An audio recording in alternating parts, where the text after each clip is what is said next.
Hai, selamat datang di podcast Ekonomi Sukses Mengelola Keuangan Anak Kos ala kami. Perkenalkan, nama saya Eva Wahyuni dan narasumber saya Novita. Di sini kami akan membahas tentang tips dan cara pengelola keuangan ala anak kos. Podcast ini dirancang untuk membuat kamu memperoleh kontrol penuh dalam keuangan pribadimu dan memulai perjalananmu untuk menjadi secara mandiri. Kami mengerti bahwa hidup sebagai anak kos tidak mudah. Perkara keuangan dapat menjadi masalah yang besar bagi banyak orang, terutama di era ekonomi yang tidak stabil. Oleh karena itu, kami telah mengambil inisiatif untuk membantu anak muda yang ingin meraih kebebasan finansial. Dalam podcast ini, kami akan memberikan kiat, saran, dan panduan praktis tentang pengelolaan keuangan untuk anak kos. Kami akan membahas topik seperti bagaimana memulai investasi, membuka dan mengelola bisnis, serta bagaimana menetapkan dan merencanakan anggaran secara efektif. Saat mendengarkan podcast kami, kamu akan dilengkapi dengan pengetahuan dan keterampilan praktis yang dapat membantu kamu menyelesaikan masalah keuangan kamu dan meraih kebebasan finansial. Jadi, jika kamu ingin mempersiapkan diri untuk membangun masa depan yang cerah dan mandiri secara finansial, bergabunglah dengan kami. Terima kasih telah bergabung dengan podcast kami. Dan selamat menonton. Kami akan melanjutkan pertanyaan-pertanyaan yang Eva ajukan dengan narasumber kami. Selamat mendengarkan ya. Yang pertama, apa saja strategis yang bisa digunakan untuk menghemat pengeluaran seorang anak kos? Strategi pengeluaran saya sebagai anak kos, yang pertama untuk makan sehari-hari yang pastinya saya memasak. Terus saya juga mengurangi untuk makan atau jajan di luar. Dan juga ketika berbelanja, biasanya itu saya selalu mencari yang diskon atau yang lebih murah. Dan juga kalau misalnya ketika saya pergi ke kampus atau kemanapun, saya selalu mengusahakan untuk membawa bekal atau air minum sendiri. Yang selanjutnya, mengapa penting untuk memiliki anggaran keuangan yang baik sebagai seorang anak kos?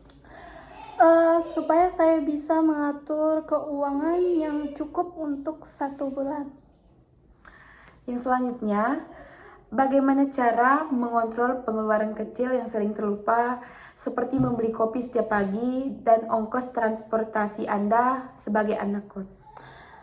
Cara saya yaitu membuat anggaran per bulan. Terus biasanya saya membagi mana yang kebutuhan pribadi, kebutuhan yang penting untuk makan, kota, dan juga untuk transportasi. Selanjutnya, apa manfaat menggunakan aplikasi atau website dalam mengelola keuangan kita sebagai anak kos? Supaya bisa mencatat pengeluaran setiap kali kita berbelanja. Biasanya itu kan kalau kita berbelanja, nggak setiap toko atau minimarket yang menyediakan struk belanjaan. Jadi ketika kita berbelanja, usahakan untuk membawa handphone supaya kita bisa mencatat pengeluaran apa saja yang kita beli. Selanjutnya, bagaimana cara merencanakan masa depan keuangan dengan baik sebagai seorang anak kos di era sekarang? Ya, caranya itu membuat anggaran per bulan, terus mencatat pengeluaran, mencatat kebutuhan yang penting sebelum berbelanja. Selanjutnya, bagaimana peran bergabung dengan komunitas dan kegiatan di kosan dalam membantu mengelola keuangan dengan bijak sebagai anak kos? Untuk saat ini saya mengelola uang saya sendiri dan belum ada bergabung dengan komunitas manapun. Selanjutnya, apa yang bisa dilakukan jika terpaksa menghadapi situasi keuangan yang tidak terduga saat hidup sebagai seorang anak kos? Biasanya di dalam anggaran per bulan, saya selalu menyisihkan uang saya untuk dana darurat, di mana dana darurat ini sangat penting untuk menghadapi situasi yang tak terduga di kedepannya. Selanjutnya, bagaimana cara menghindari terjerat dalam hutang yang tidak teratur sebagai seorang anak kos? Cara saya menghindari itu, saya mengatur keuangan saya dengan baik dan juga mengusahakan untuk tidak berhutang di awal bulan. Selanjutnya, bagaimana pentingnya memiliki rencana keuangan jangka panjang yang masih sebagai anak kos?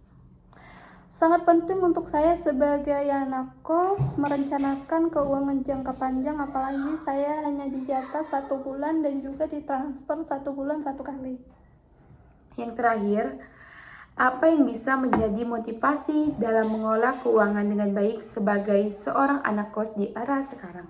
Motivasi saya ya jangan boros, harus cukup dan mengusahakan untuk menabung supaya kita bisa membeli kebutuhan yang lain dan juga bisa membeli barang keinginan kita. Nah, itu motivasi dari narasumber saya. Sebagai seorang anak kos, kita tidak boleh boros-boros, kita harus memasak sendiri, kita tidak boleh sering keluar, kita tidak boleh sering jajan. Dan sekarang sebagai banyak anak muda yang mencoba untuk mandiri dengan tinggal di kos-kosan, memiliki kebebasan dan tanggung jawab yang besar, membuat kita belajar jadi lebih dewasa dan mandiri. Namun, tidak ada yang sulit dari hal-hal yang berkaitan dengan manajemen keuangan. Oleh karena itu, kali ini kami sudah membahas cara dan tips agar anak kos tersebut bisa hidup hemat dan keuangannya dengan tidak menghambur-hamburkan uang yang tidak penting di era anak kos.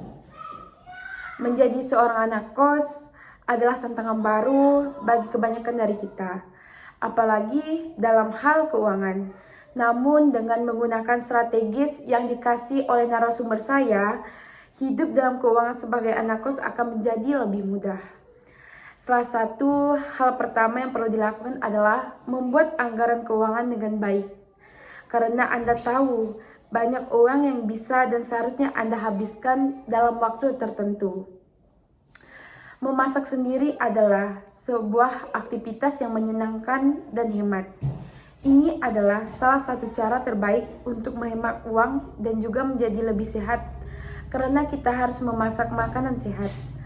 Menjadi bagian dari komunitas dengan mengikuti kegiatan yang diselenggarakan di kosan juga bisa didapatkan oleh pengalaman sambil menghemat uang ala anak kos. Anda tidak hanya bisa bertemu dengan orang-orang, tapi juga bisa mempelajari keterampilan seperti memasak atau bertukar buku tanpa harus mengeluarkan uang. Dalam mengelola keuangan, penting untuk kita bahwa menghemat uang juga penting untuk menghasilkan, dan mana yang keluar, mana yang masuk. Sebagai anak kos, Anda dapat menggunakan aplikasi atau website untuk membantu dalam mengelola keuangan Anda. Seperti yang narasumber saya tadi bilangkan, sebagai berbelanja di toko, tidak semua toko itu menggunakan stroke. Demikian juga, lebih baik membawa uang tunai dalam jumlah kecil daripada menggunakan kartu kredit untuk mengalihkan uang dengan efektif.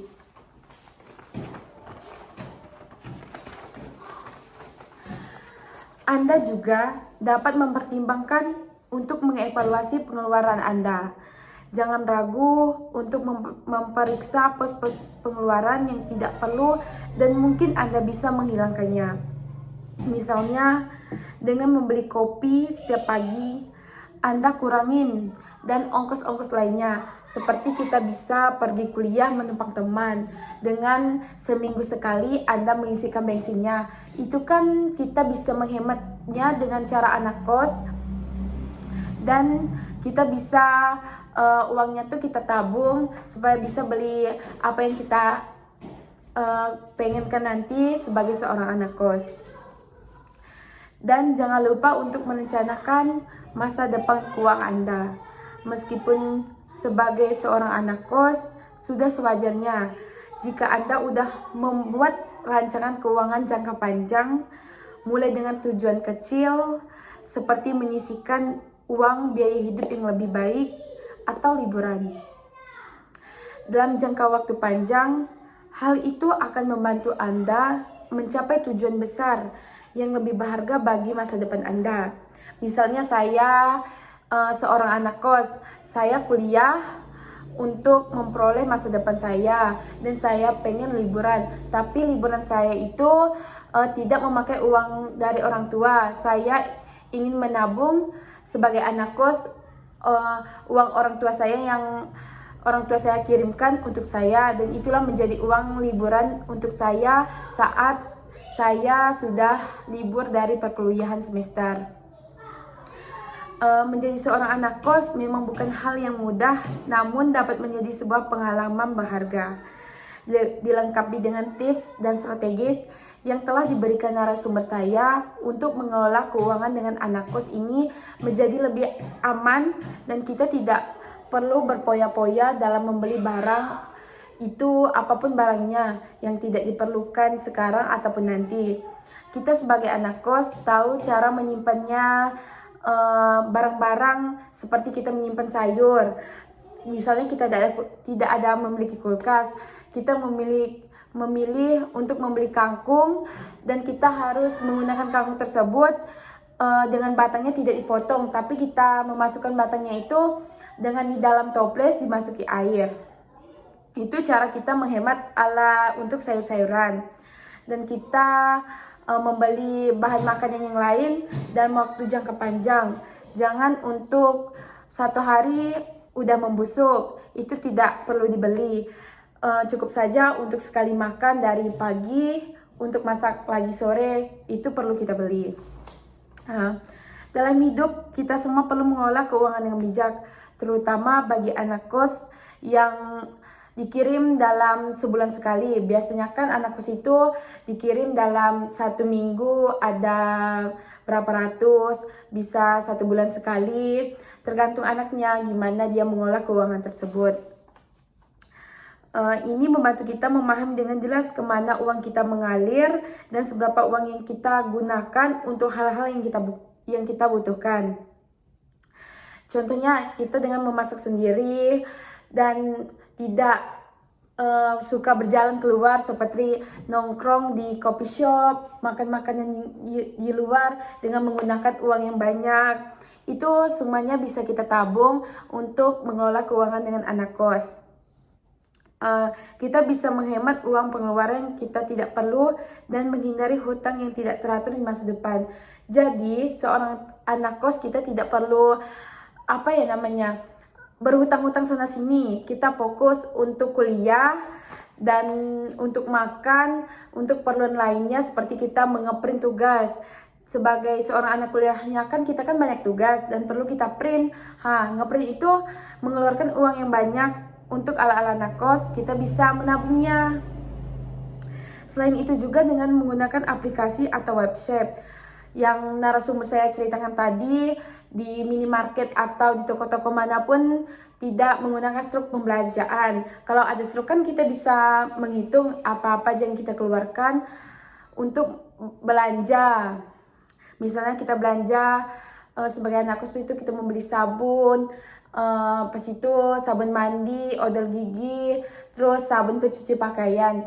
Nah, kita bisa bersifat hemat dengan jangan laundry. Kita harus mencuci sendiri seperti anak kos yang lainnya. Kita harus belajar mandiri dengan mencuci baju sendiri. Jangan laundry, kalau laundry kita itu bisa mengeluarkan uang lebih banyak. Misalnya kita membeli rinso 5.000 untuk berapa kali nyuci. Sedangkan laundry perhitungnya 1 kilo. 1 kilonya misal 5.000, kita bisa beli 1 bungkus rinso tersebut. Sekali lagi, sukses mengelola uang bukanlah sesuatu yang mudah. Namun dengan sedikit merencanakan manajemen, semua orang termasuk anak kos melakukannya. Semoga beberapa tips dan strategis di atas bermanfaat bagi Anda semua. Ingatlah bahwa mengelola keuangan dengan bijak baik bukan tentang hidup hemat dalam waktu singkat, tetapi juga tentang kesejahteraan finansial jangka panjang. Dan jangan lupa selalu ketahui tujuan Anda dan usahakan untuk mencapai dengan konsentrasi. Segitu podcast konsisten. Sekian podcast dari saya dan narasumber saya. Saya pamit undur diri. Jika ada salah kata dan perbuatan mohon dimaafkan. Wassalamualaikum warahmatullahi wabarakatuh. Dadah. See you dan goodbye.